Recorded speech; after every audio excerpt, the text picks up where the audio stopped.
Bueno, buenas tardes. Vamos a dar continuación al programa.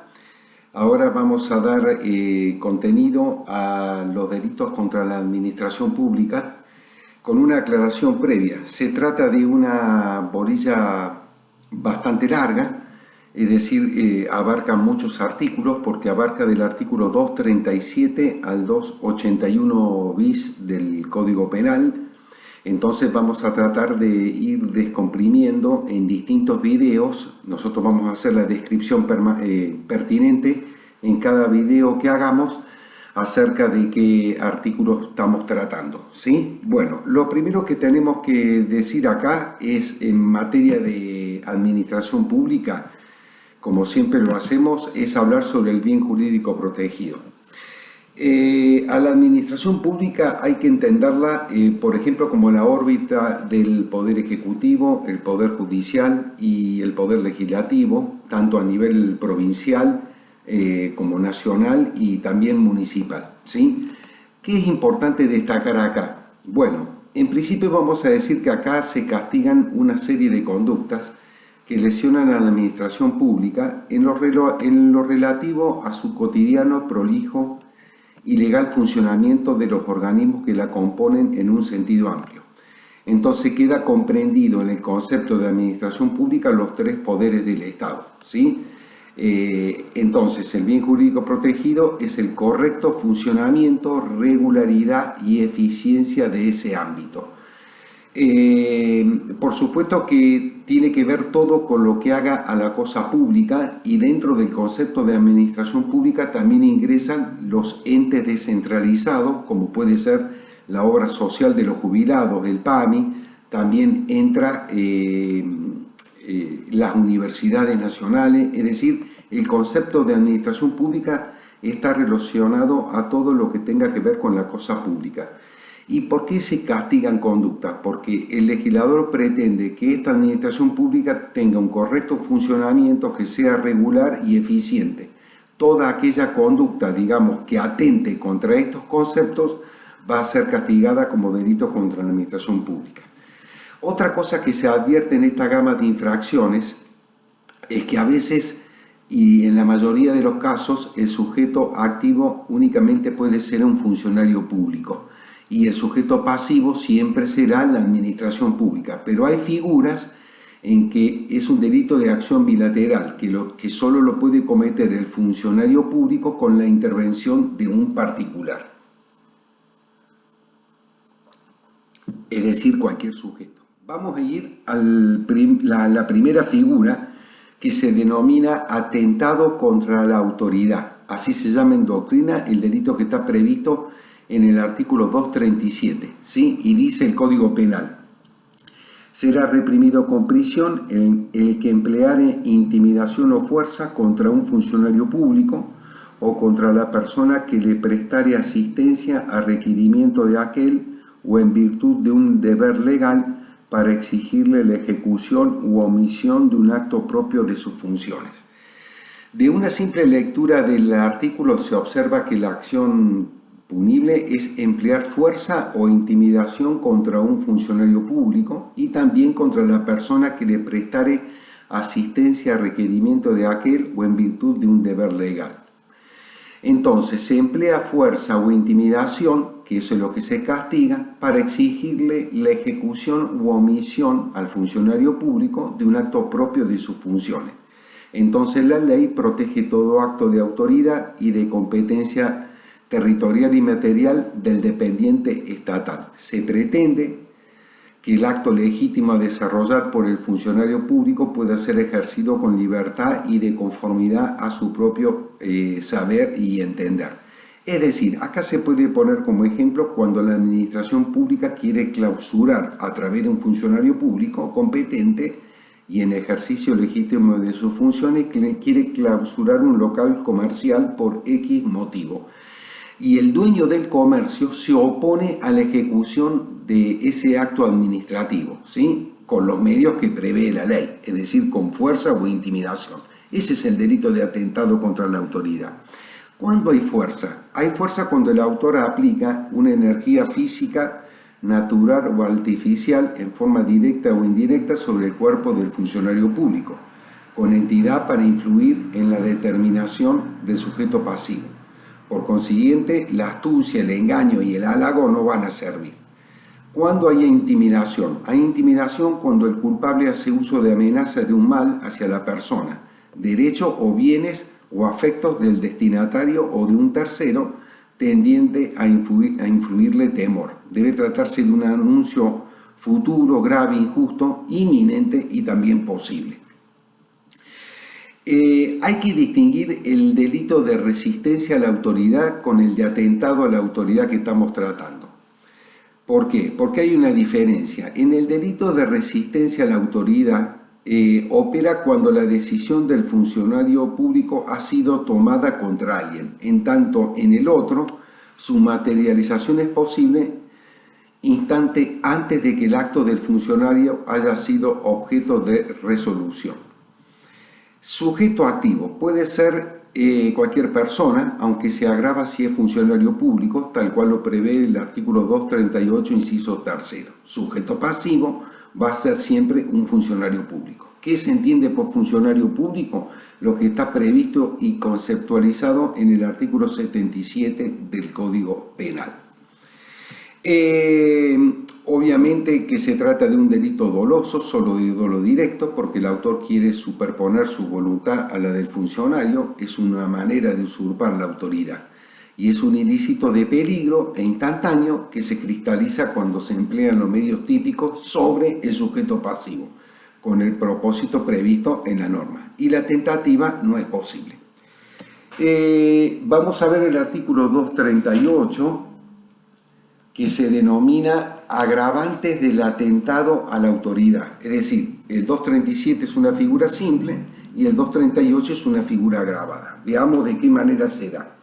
Dice, la prisión será de 6 meses a 2 años si el hecho se cometiere a mano armada, si el hecho se cometiere por una reunión de más de 3 personas, si el culpable fuere funcionario público, si el delincuente pusiere manos en la autoridad. Y dice el último párrafo, en caso de ser funcionario público, el reo sufrirá además inhabilitación especial por doble tiempo de la condena. Bien, se observa que en este artículo el legislador prevé las figuras agravadas del atentado a la autoridad.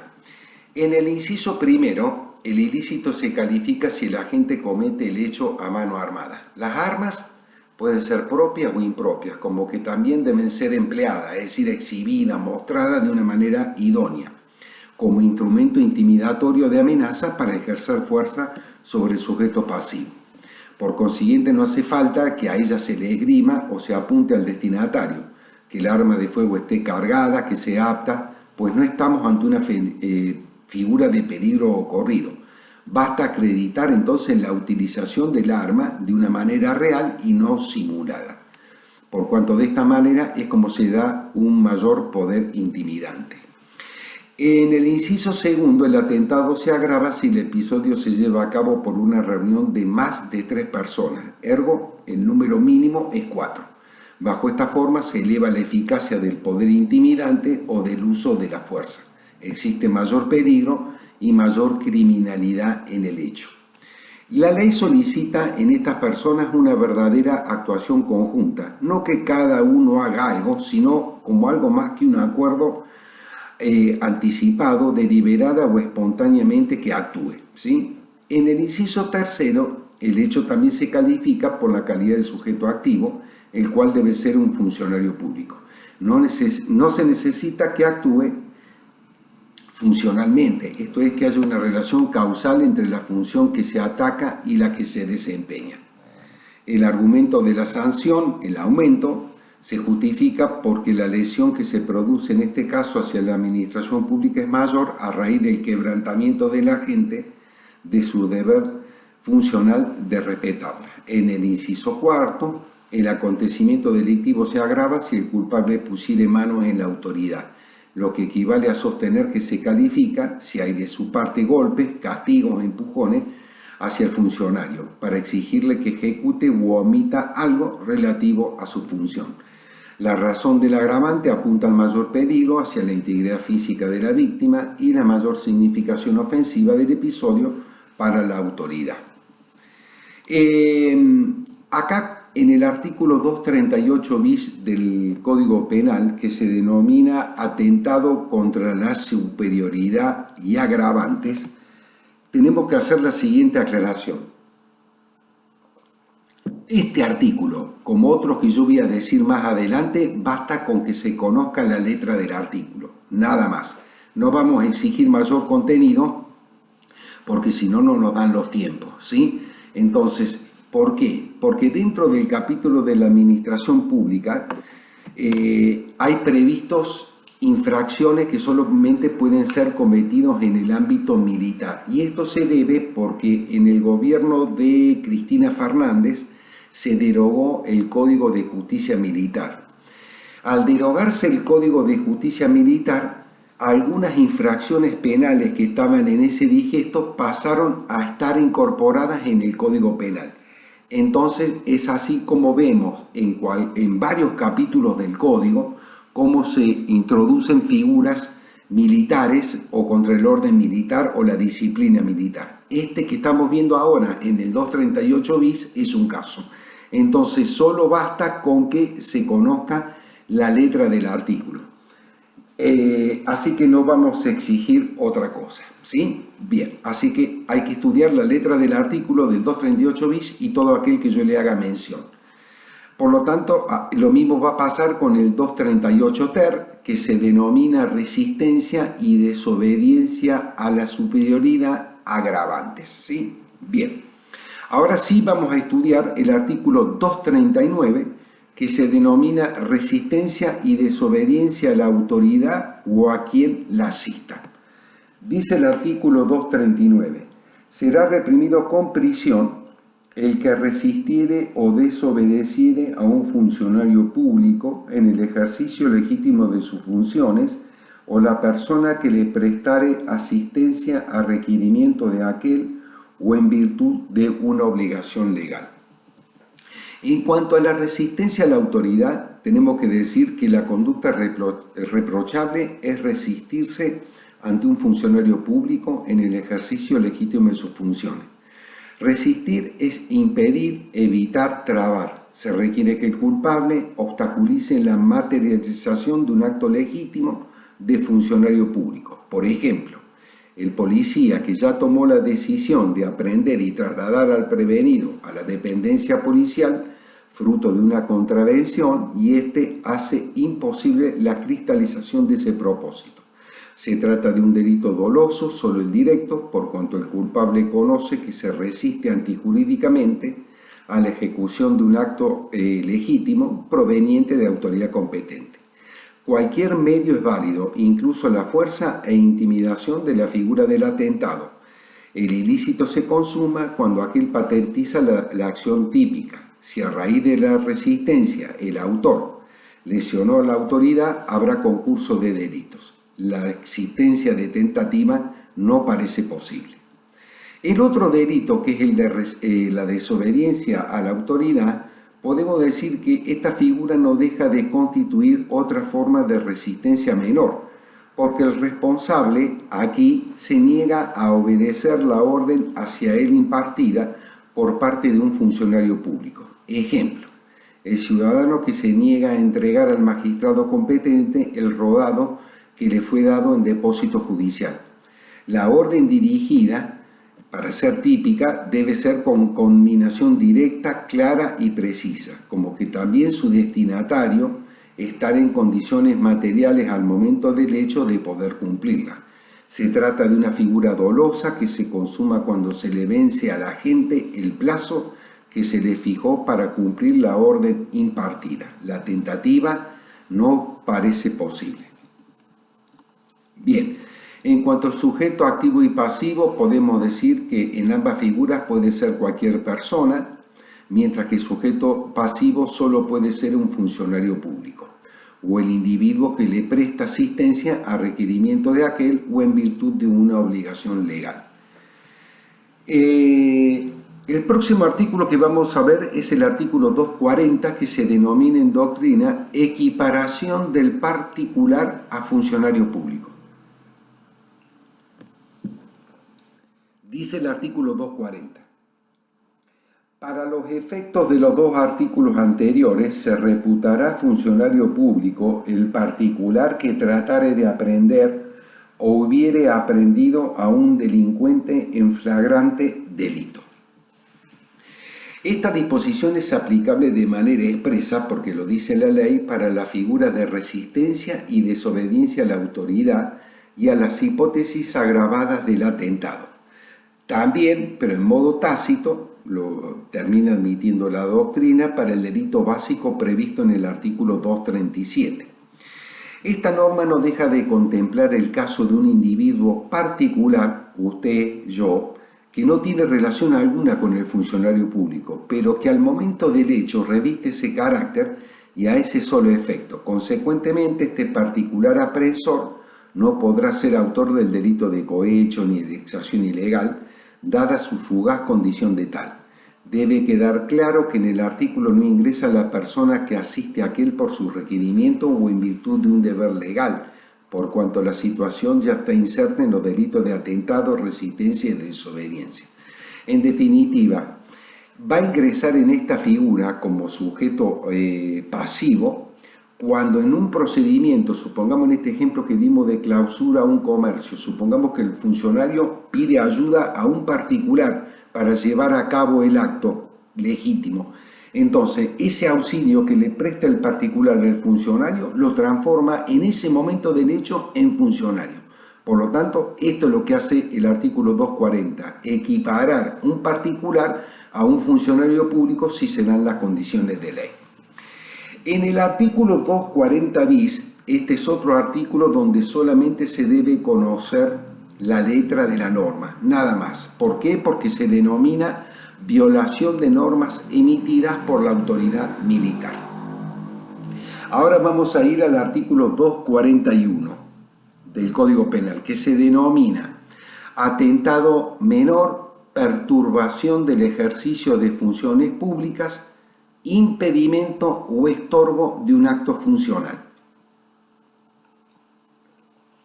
Dice el artículo 241, será reprimido con prisión, primero, el que perturbar el orden en las sesiones de los cuerpos legislativos nacionales o provinciales, en las audiencias de los tribunales de justicia o donde quiera que una autoridad esté ejerciendo sus funciones. Segundo, el que sin estar comprendido en el artículo 237, o sea que no esté en el atentado contra la autoridad, impidiere o estorbare a un funcionario público cumplir un acto propio de sus funciones.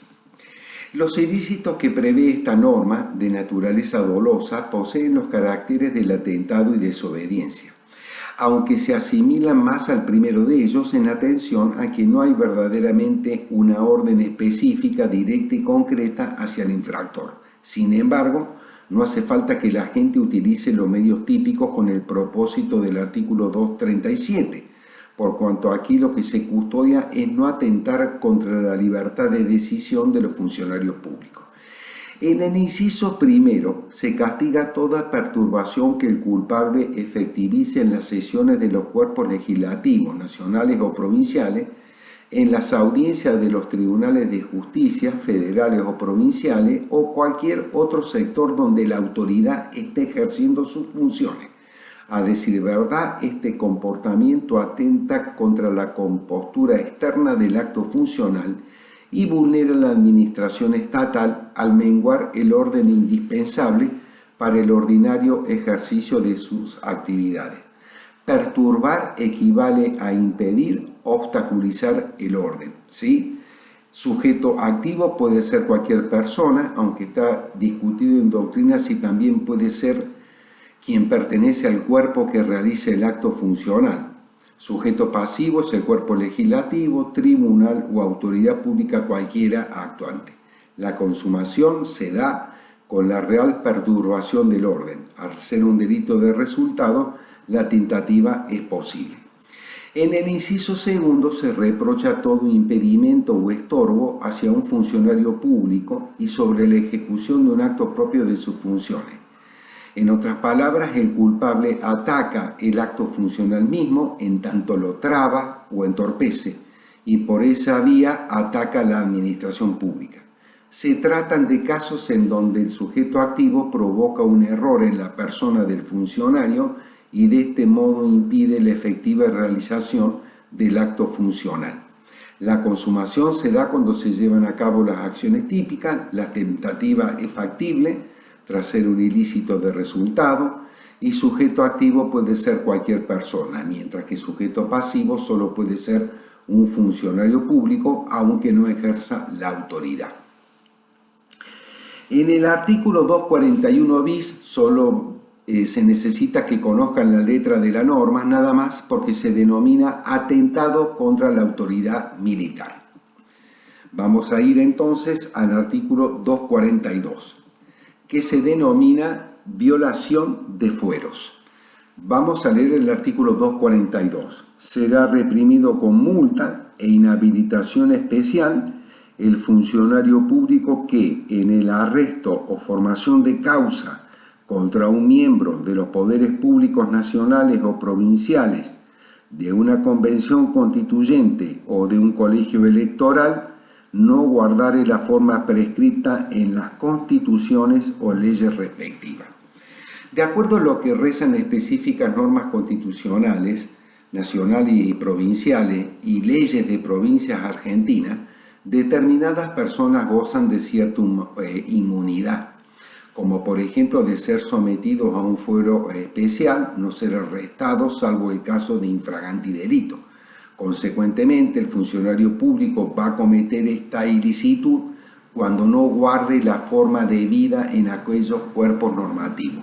La figura tiene su razón de ser por cuanto con su materialización la administración pública aparece atacada por el desconocimiento de los fueros o privilegios otorgados a determinados individuos.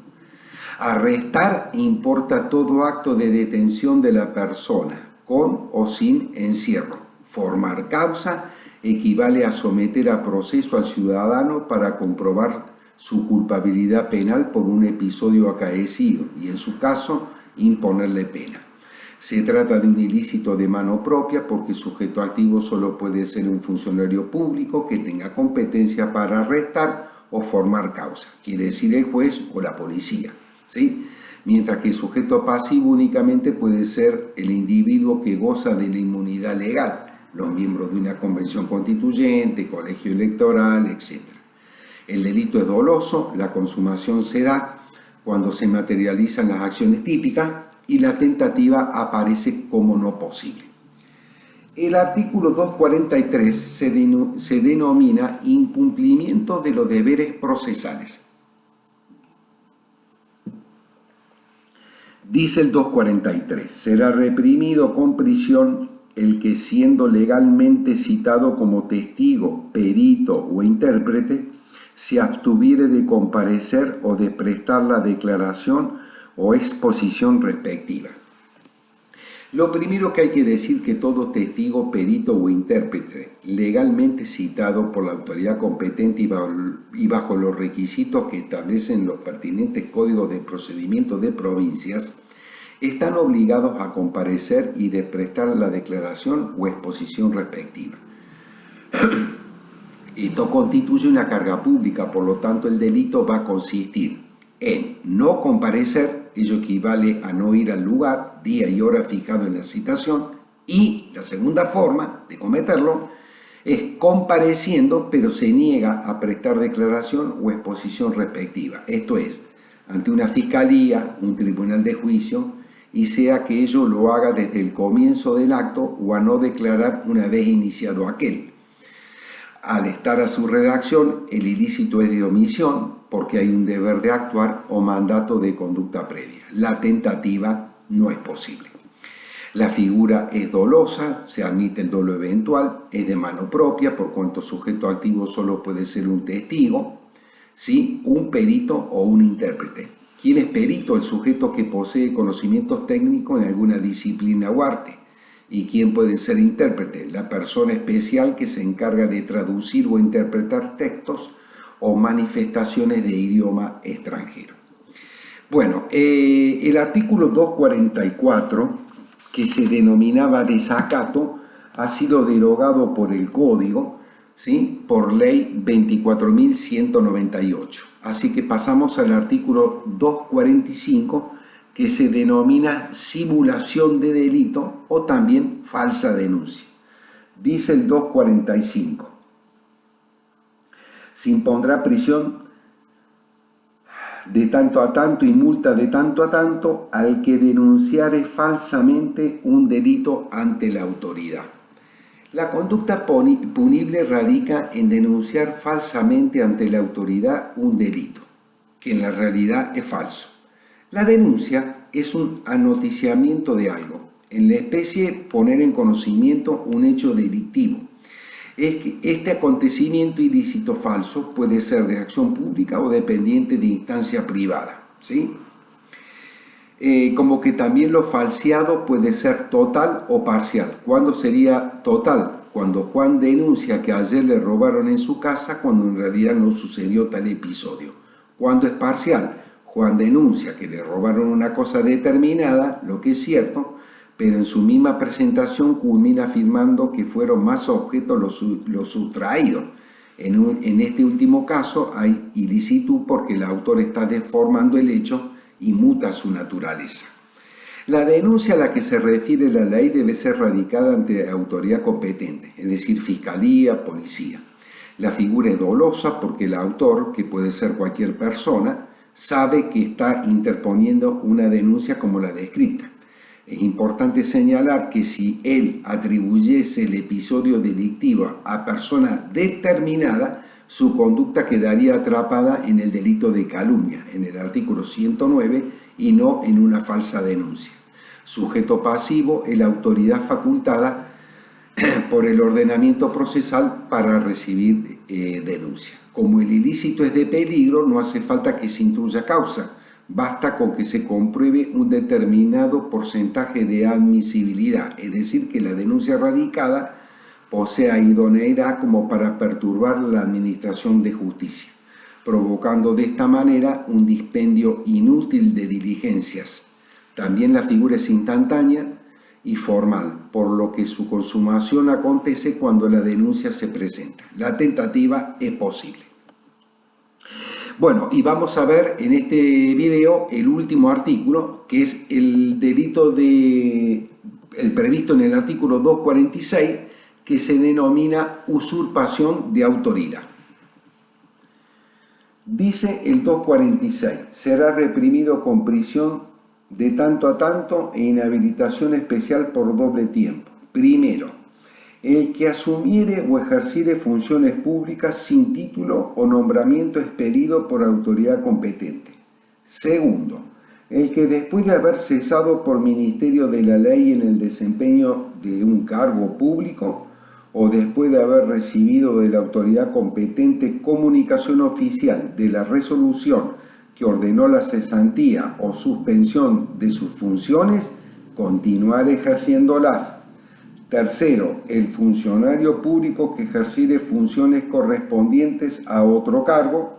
Y el último párrafo, que basta con conocer este tramo de la norma, nada más, dice: el militar que ejerciere o retuviere un mando sin autorización será penado con prisión de 1 a 4 años y en tiempo de conflicto armado de 2 a 6 años, siempre que no resultare un delito más severamente penado.